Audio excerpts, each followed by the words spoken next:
20 años de la Constitución Política Colombiana que se gestó en el año 1991. Están ustedes siguiendo en línea el seminario virtual 2 décadas de un Estado Social de Derecho, el cual iniciamos a eso de las 8 de la mañana, hora colombiana, y que ya estamos llegando a la parte final, precisamente celebrando estas 2 décadas. Se encuentra con nosotros en el set la doctora María del Pilar Cano Sterling. Ella es abogada, especialista en Derecho Administrativo de la Universidad Libre. Actualmente es directora jurídica de la Alcaldía de Cali. Doctora, bienvenida. Muchas gracias por permitirme estar en este set con ustedes e indudablemente pues es de vital importancia la celebración. Bueno, usted viene a hablarnos un tema, como todos los anteriores, muy importante, y tiene que ver con el control fiscal en la Constitución del 91. Háblenos por qué se le da relevancia y por qué se escoge este tema del control fiscal en la Constitución de 1991. Indudablemente la Constitución del 91 trae un nuevo marco para el ejercicio del control fiscal. Yo creo que uno de los cambios fundamentales es precisamente el control fiscal, considerando que pasamos de un modelo que tenía un control previo, coincidente e incluso posterior, pero que permitía que los entes fiscalizadores coadministraran con los administradores públicos, lo que conllevó a que se generara un clientelismo, que se politizara y se burocratizara todos los órganos de control. Entonces, este nuevo esquema nos permite decir que definitivamente el modelo de control fiscal fue absolutamente innovador en la Constitución del 91. Bueno, cuando vamos a contextualizar cualquier tema, la primera parte que tenemos que hacer es hacer una reseña histórica para tener una resignificación de lo que se pretende. Aquí tenemos que decir que el control fiscal pues no es algo nuevo. Desde la misma época de la conquista y el descubrimiento de América ya se ejercía una vigilancia sobre los bienes de los monarcas, aunque no sobre los bienes del Estado, que era ejercida a través de los lugartenientes, de los contadores mayores de Castilla. Con la ley fundamental de Angostura, Santander, el hombre de las leyes, impulsó una ley principal que tenía como objetivo el juzgamiento de los empleados de la Hacienda que malversaban o dilapidaban los fondos públicos. Era de tal severidad la norma que contemplaba incluso la pena de muerte. Ya después tenemos con la Constitución del Socorro, se consagra unas cuentas del Tesoro, que significaba que cada año se tenían que imprimir todas las cuentas del Tesoro Público para efectos de que la sociedad supiera en qué se gastaba todos sus tributos. Esto podemos decirlo que es como una incipiente rendición de cuentas de lo que hoy hacen los administradores públicos en virtud de los principios de transparencia y de publicidad que deben estar en todas las actuaciones. Hoy en día nosotros sabemos, todos los servidores públicos que tienen funciones de ordenación están obligados a rendir cuentas a la comunidad, así lo establece la Constitución y lo establece la ley. Ya más adelante, ya en el siglo XX, el Estado colombiano, dentro del proceso de entrada a la modernidad, trae la misión Kemmerer. Esta misión Kemmerer hace un estudio y se expide la ley 42 de 1923, con la cual se crea la Contraloría General de la República. Se crea como un departamento administrativo. Aquí tenemos que decir que ese departamento administrativo no tenía una independencia, su independencia era más bien formal que real. ¿Por qué? Porque la elección del Contralor estaba a cargo del Ejecutivo, era el presidente quien designaba al Contralor General de la República. Ya a través de la ley 911 de 1932 se elimina la facultad nominadora y recae en la Cámara de Representantes, que es quien tenía la función del control fiscal. Siguiendo con esta parte histórica, ya es en 1945, en la presidencia de Alfonso López Pumarejo, que se despoja la institución de la Contraloría de su rango legal y se constitucionaliza. Luego tenemos la ley 20 de 1975, hacia grandes rasgos, que pretende unificar toda la normativa en materia de control fiscal. Se crean mecanismos que aseguren que haya una efectiva vigilancia de la gestión fiscal de acuerdo con la clase y la naturaleza de las entidades y las diferentes actividades que se ejercen por las mismas. Ahora ya, dentro del mismo proceso de democratización del poder que supone la especialización del mismo Estado para el ejercicio de autocontrolarse y autobalancearse, el constituyente de 1991, conservando el esquema de la tridivisión de poderes de Montesquieu, concibe unos órganos autónomos e independientes. Es así como nosotros vemos que en el artículo 113 constitucional, que señala la estructura del Estado colombiano, nos dice que son ramas del poder público, la ejecutiva, la legislativa y la judicial, y que además de los órganos que la integran, al lado de estas están los organismos autónomos e independientes. Estos organismos autónomos e independientes son, entre otros, los órganos de control, que son la Contraloría General de la República y el Ministerio Público, según lo enuncia el mismo artículo 117 constitucional. En este orden de ideas cobra relevancia un criterio que en su oportunidad y muy atinadamente prohijó el Tribunal Contencioso Administrativo de Cundinamarca cuando señaló que el Instituto de Control Fiscal corresponde a uno de los desarrollos al postulado de Montesquieu, según el cual el poder debe controlar al poder. Esto porque aquí lo que se está significando la magnitud del poder que ejerce quien controla a los mismos órganos del Estado. Hay un cambio que es fundamental en esta Constitución del 91 y que tiende a fortalecer el ejercicio del control fiscal, que fue la creación de la figura del Auditor General de la República. El artículo 274 crea el Auditor General de la República como una figura absolutamente nueva. ¿Y a qué está dirigida la función del Auditor General de la República? A vigilar el ejercicio del control fiscal del Contralor General de la República y de los contralores territoriales. Esta figura cobra una autonomía a través del decreto ley 272 del año 2000, que la calificó como un cuerpo independiente.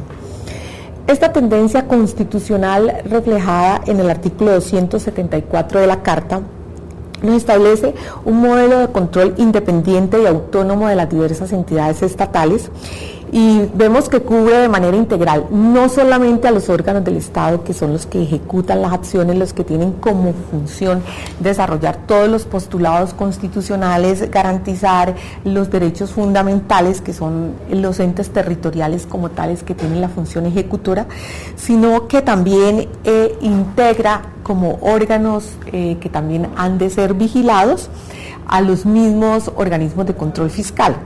Esta figura del auditor toma pues una distancia jurídica, administrativa y presupuestal de la Contraloría, e indudablemente es un imperativo dentro del proceso de modernización del control fiscal en Colombia.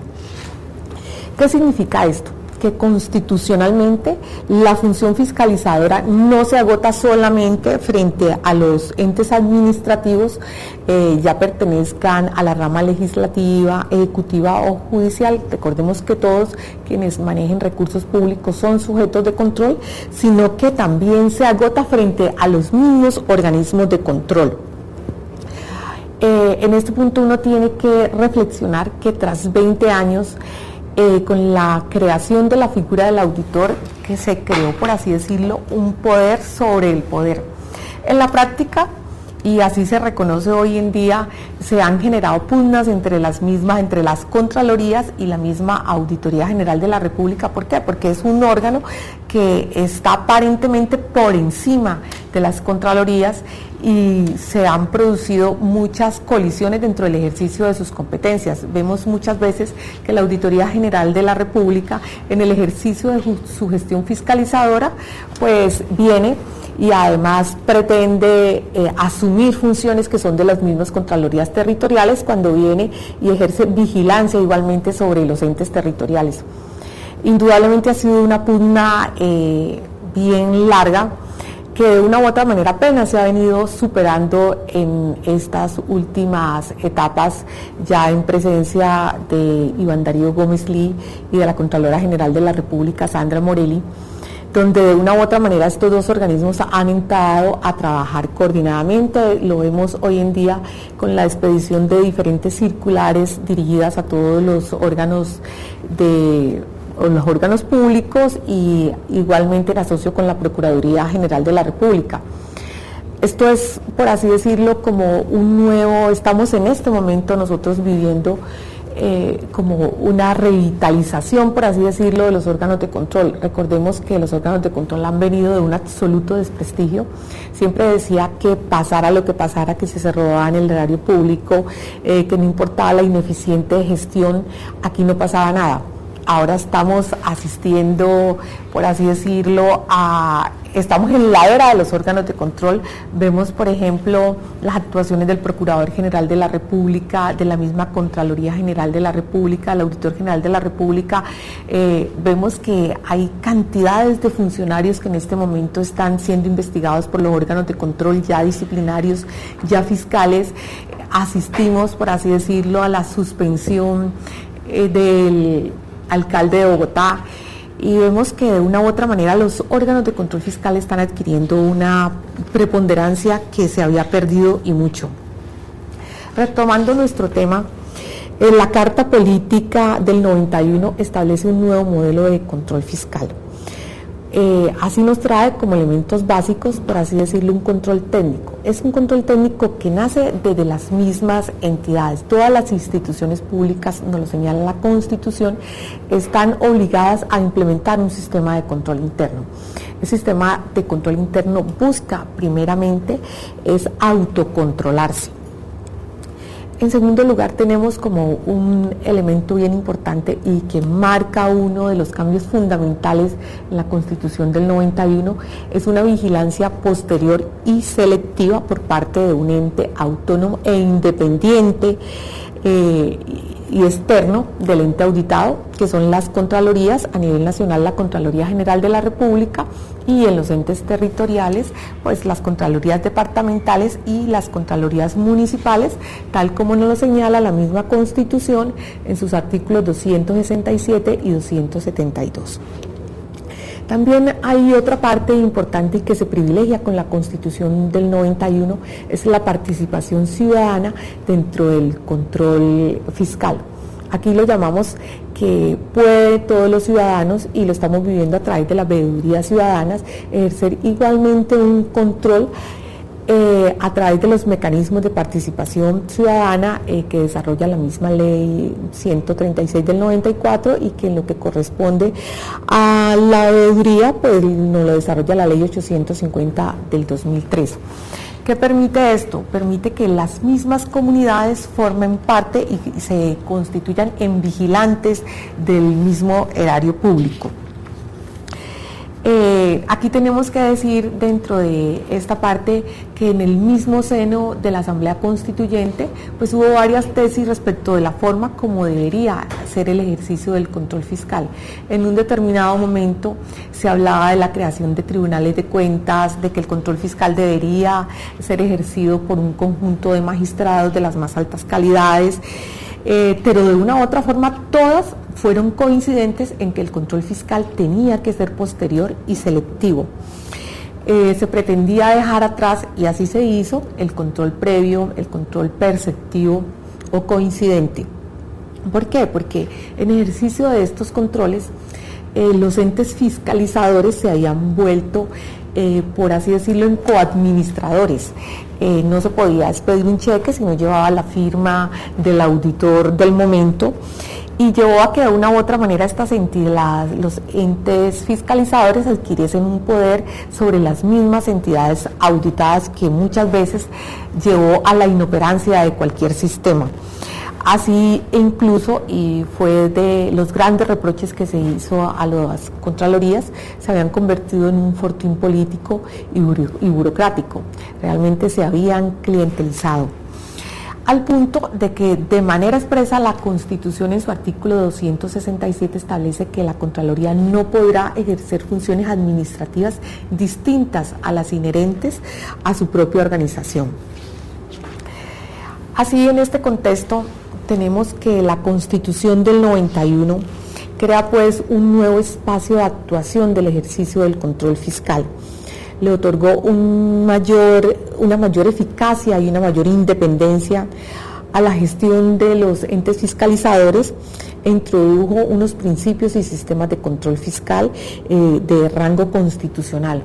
Así, por ejemplo, tenemos que como principios, nos dice la misma Constitución en su 267, están la economía, la eficiencia, la equidad y la valoración de costos ambientales. Este esquema de introducir la valoración de costos ambientales también como uno de los principios del control fiscal es realmente nuevo.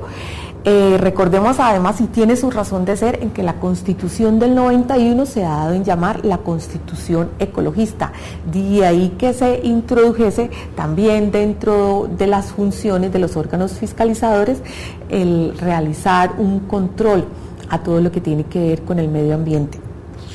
Ahora, estos principios son de tal relevancia que la misma Ley 1150, que es la que modifica 1150-2007, que modifica la Ley 80 de 1993, es las normas del Estatuto Contractual, establecen que los principios de la gestión fiscal son de obligatoria observancia para todas las entidades que no están sometidas al régimen del Estatuto Contractual. ¿Qué nos dice el artículo 13 de la 1150? Las entidades que no están sometidas al Estatuto Contractual deberán observar los principios establecidos en el artículo 209 de la Constitución Política y los principios de la gestión fiscal. Los principios de la 209, recordemos que son los principios de la misma función administrativa que la ley 489 después desarrolla e incluso aumenta. Nos están hablando de publicidad, de moralidad, de igualdad, de eficiencia, eficacia, economía, celeridad. Estos principios, pues, de rango constitucional han de ser observados rigurosamente por las entidades e igualmente en materia de contratación estatal. Esta normativa constitucional tuvo su desarrollo con la Ley 42 de 1993.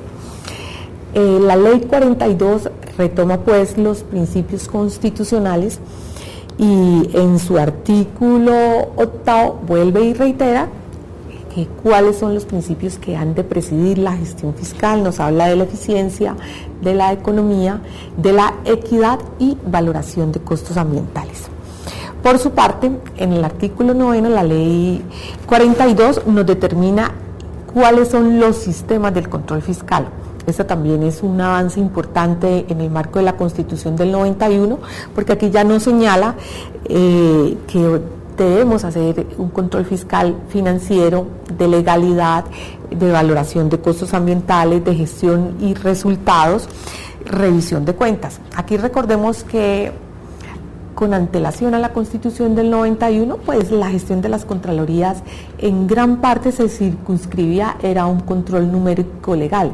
¿En qué consistía? Consistía en hacer una confrontación de las cuentas y determinar la exactitud numérica o no de las mismas.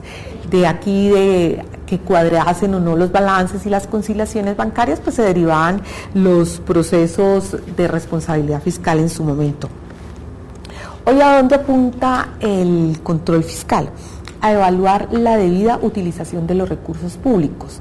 ¿Qué tenemos que verificar? Hay que verificar aspectos como la racionalización del gasto público, la aplicación de los principios de eficiencia, eficacia y economía, y en general hay que verificar la defensa del interés colectivo. Aquí tenemos que decir que aquí se apunta a que realmente el administrador público se comprometa con su gestión, que en términos de eficiencia pueda adquirir los mismos productos y bienes que utiliza en su quehacer a un menor costo, entre otros. En este contexto, tanto la Contraloría General de la República como las Contralorías territoriales tienen la capacidad constitucional de evaluar el cumplimiento de los objetivos de las entidades de acuerdo a los principios establecidos por el interés general y el Estado Social de Derecho. Ahora, ¿dónde se encuentran esos objetivos? Esos objetivos los encontramos en los planes de desarrollo que constituyen la carta de navegación del administrador público. Aquí también tenemos que decir que no obstante que la Constitución del 91 apunta es a la evaluación de un control de gestión y de resultados, realmente nunca hemos visto que a un administrador público se le imponga una sanción por una indebida gestión. Puede pasar que de pronto el presupuesto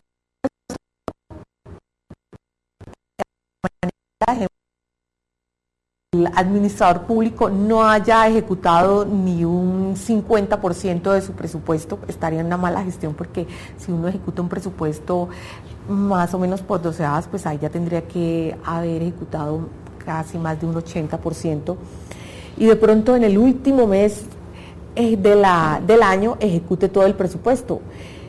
Eso indudablemente denota una indebida gestión, pero no se han creado sanciones, no obstante que es la gestión pública la que en últimas tiene que evaluar las contralorías. No se ha sancionado nunca a nadie porque haya ejercido una indebida gestión pública, que eso yo creo que es uno de los avances y de las situaciones que tiene que entrar a reglamentar la norma. ¿Por qué? Porque obliga al administrador público a que tiene que planificar todos sus procesos y los desarrollos de su gobierno.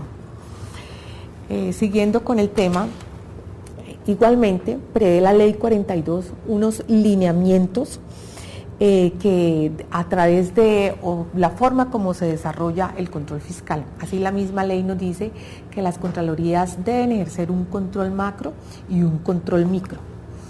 ¿A qué apunta el control macro? El control macro apunta a hacer una evaluación global y general del manejo de los intereses públicos. Aquí se le conceden a los organismos fiscalizadores funciones para que de una manera especializada y técnica analicen la gestión global del Estado, y tienen que hacer énfasis en el balance general de la Hacienda y el Tesoro, auditar la certificación de las finanzas públicas, el informe de la deuda pública y un informe sobre el estado de los recursos naturales y ambientales.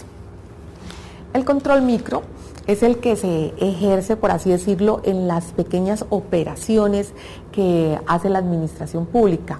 El control micro es el que se ejerce de una manera posterior y selectiva.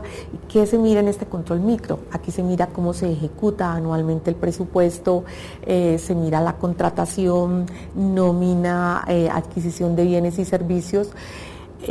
Porque de una u otra manera pues tenemos que decir que hoy en día la contratación, que es además quizá uno de los mayores focos de corrupción que se presenta en la administración pública, pues además está recordarlo, el carrusel de la contratación en Bogotá. Apunta a que la contratación hoy en día es como el principal instrumento a través del cual el Estado desarrolla sus fines. Realmente, por la misma estructura que tiene hoy el Estado, casi todos los bienes y servicios que presta los tiene que contratar. De ahí que gran parte del presupuesto realmente se ejecute a través de la contratación. A través del control micro, ¿qué se mira? Se mira ya de manera específica la contratación. Se mira cómo se están utilizando y disponiendo todos los recursos públicos. Aquí a dónde apuntamos. A señalar que este control, ya igualmente este control micro trasciende el análisis numérico legal y obliga a que en el ejercicio de esta auditoría pues se tenga que mirar de manera expresa esos principios que nos señala la Constitución Política de Colombia. Hay que decir igualmente que el control micro también ofrece a veces pues no todos los resultados que se tienen, porque de todas maneras se tiene que hacer un control posterior y selectivo. Entonces muchas veces depende de la forma como la misma Contraloría planifique su auditoría, donde se pueden evidenciar o no irregularidades en el ejercicio de la función pública. ¿De qué manera se estructura hoy en día la función de auditaje? La función de auditaje se hace bajo unos parámetros que son impuestos por lo que se conoce como el Plan Anual Operativo y un Plan Anual de Revisión de Cuentas PAR, que hacen las Contralorías. Las Contralorías cada año tienen que presentar un Plan Anual Operativo donde contienen todas las auditorías que se van a hacer en la anualidad y van a establecer específicamente cuáles son las líneas de control. En este esquema tenemos que decir que se levantó el control in situ. Antes, cada entidad pública contaba con un auditor debidamente destacado ante la misma. Por decir, la industria de licores del Valle tenía un auditor especial y un grupo de funcionarios que se encargaban de la vigilancia del control fiscal en la misma. Hoy, ¿qué se hace? Se levanta el control in situ y los funcionarios se destacan y pueden hacer diferentes auditorías en el año, se destacan por grupos y ¿qué conlleva? A que hay una mayor eficiencia en el control y una reducción en los mismos costos porque se optimiza el talento humano. Otro elemento innovador, le reitero, es atendido que la Constitución del 91 es la Constitución ecológica, es el auditaje sobre el estado del medio ambiente y los recursos de la nación. ¿Aquí qué se evalúa? Se evalúan las políticas ambientales, se hace un examen de la situación de la biodiversidad y se analiza la situación financiera del Sistema Nacional Ambiental. También, ¿qué tenemos que decir? La Constitución faculta igualmente a las Contralorías para el ejercicio de la función coactiva, lo cual significa que pueden recaudar el monto de las sanciones que pueden imponer en el ejercicio de la responsabilidad fiscal y los fallos de los procesos con responsabilidad fiscal. Igualmente, pueden los contralores, que es una facultad que viene de la misma Constitución, y así a nivel de las Contralorías territoriales la replica la Ley 330 de 1996 y la Ley 136 de 1994, nos dice que los contralores pueden promover investigaciones disciplinarias o penales contra quienes hayan causado un perjuicio a los intereses públicos y exigir bajo un principio que es bien importante, que de verdad que le da plenos poderes a los contralores, exigir bajo el principio de la verdad sabida y buena fe guardada la suspensión inmediata de los funcionarios que estén siendo investigados mientras culminan las investigaciones disciplinarias, penales o incluso las mismas fiscales.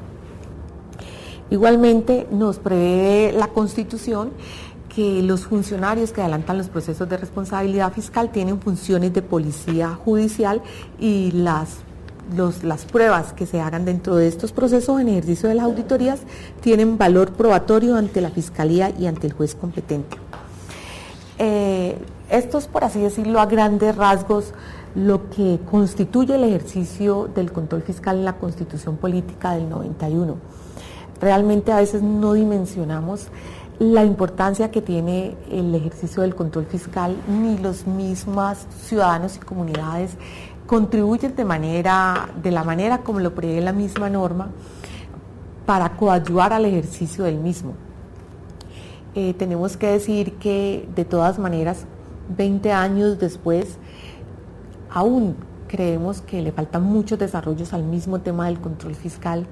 Reitero que deben de verdad preverse sanciones para los administradores públicos por la ineficiencia de su gestión, no solamente como se cree que tiene que ser por actos de corrupción, por pérdida de bienes, por peculados, no, es que igualmente el administrador público está llamado a cumplir una función que tiene que ver con los intereses generales, se debe sancionar a quien es ineficiente. Les agradezco muchísimo que nos hayan escuchado y la oportunidad que nos brindaron para estar en este importante evento y esperamos nuevamente poder estar en eventos como este. Muchísimas gracias.